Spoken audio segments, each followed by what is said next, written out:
Hi guys, ಎಲ್ಲರೂ ಹೇಗಿದ್ದೀರಾ? ಚೆನ್ನಾಗಿದ್ದೀರಾ? ನಾವು ಒಂದು ಬ್ಲಾಗ್ ಶುರು ಮಾಡೋಣ ಅಂತ ಶುರು ಮಾಡಿದ್ದೀವಿ ನೋಡ್ರಿ. ಬೆಳಗ್ಗೆ ಎಲ್ಲಿ ಹೋಗ್ತಿದ್ದಪ್ಪ ಅಂದರೆ ಇಲ್ಲಿ ಅರಕೆರೆಗೆ ಹೋಗ್ತಾ ಇದ್ವಿ. ಯಾಕೆ ಹೋಗ್ತಾ ಇದ್ದೆ ಅಂದರೆ ನಮ್ಮಮ್ಮ ಮೋಟ್ರ್ ರಿಪೇರಿ ಮಾಡಿಸ್ಕೊಂಬ ಅಂತ ಹೇಳಿದ್ರು, ಅದಕ್ಕೋಸ್ಕರ ಹೋಗ್ತಾ ಇದ್ವಿ. 3 ದಿವಸದಿಂದ ಹೇಳ್ತಾ ಇದ್ರು, ಇವಾಗ ಟೈಮ್ ಪೂರಿ ಬಂತು, ಇವಾಗ ಹೋಗ್ತಾ ಇದ್ವಿ ಮೋಟ್ರ್ ತಗೊಂಡು. ನಮ್ಮ ಬೇಬಿನ ತಗೊಂಡು ಹೋಗ್ತಾ ಇದ್ವಿ ಜಾಲಿಯಾಗಿ. ನೀವು ಕೇಳಿ ನಮ್ಮ ಬೇಬಿ ಸೌಂಡ್ ಹೇಗಿದೆ ಅಂತ ಹೇಳಿ.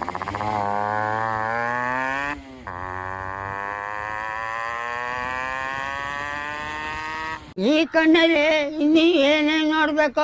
ಅಯ್ಯೋ, ಇವನ್ ಯಾರು ಅನ್ನೋಟ್ರಲ್ಲಿ ನಮ್ಮ ಗಾಡಿನ ಸೈಡ್ ಹೊಡ್ಕೊಂಡ್ಬಿಟ್ಟು ಓಡ್ತಾ ಇದ್ದ. ಅಣ್ಣ ಹಿಡ್ದು ಕ್ಯಾಚ್ ಹಾಕೊಂಡ್ಬಿಟ್ವಿ.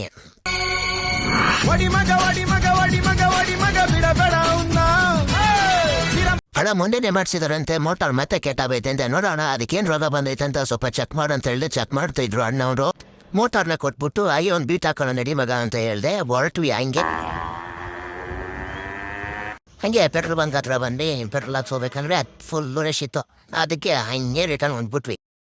ಸೀದಾ ಊರಿಗೆ ಬಂದ್ವಿ. ಈ ನನ್ನ ಮಗ ಫ್ರೆಂಡ್ ನೋಡ್ರೆ ಜ್ಯೂಸ್ ಕುಡಿತ ನಮ್ಮನ್ನ ಬಿಟ್ಟು. ಈ ನಮ್ಮ ಫ್ರೆಂಡ್ ಅಂತೂ ಜ್ಯೂಸ್ ಕೊಡಿಸ್ಲಿಲ್ಲ. ನಮ್ಮ ಮರಿಮಯ್ಯ ಜ್ಯೂಸ್ ಕೊಡಿಸ್ದ. ಸೀದಾ ಬಂದ್ವಿ ನಮ್ಮ ಅಣ್ಣನ ಅಂಗಡಿಗೆ. ಅಣ್ಣನಿಗೆ ಒಂದು ಆಯ್ ಹೇಳ್ಬಿಟ್ಟು, ಹೇಳಿದ್ರೆ ಹೋಗ್ಬಿಡ್ತೀಯ, ಇದೆಲ್ಲ ಬೇಕಾ ನಿನ್ಗೆ? ಏನು ಆರಾಮಾಗಿದ್ಯಾ ಅಣ್ಣ ಅಂತ ಕೇಳಕ್ ನಾನು ಬಂದ್ರೆ, ವಿಡಿಯೋ ಯಾವಾಗ ಎಡಿಟ್ ಮಾಡ್ಕೊಡ್ತೀಯ ನನ್ನ ಬೈಕ್ದು ಅಂತ ಕೇಳ್ತಾರೆ. ಇವನ್ ಬಂದ ನೋಡ್ರಿ ಕಿತ್ತಾಪತಿ ನನ್ನ ಮಗ. ನೋಡ್ರಿ ಏನ್ ಮಾಡ್ತಾನೆ ಇವಾಗ. ಏನು ಅರ್ಥವೇ ಆಗ್ತಿಲ್ವೇ ಈ ಕೇಸು? ಎಳೆ ಮಗು ಆಗಿದ್ದಿದ್ರೆ ಓಕೆ.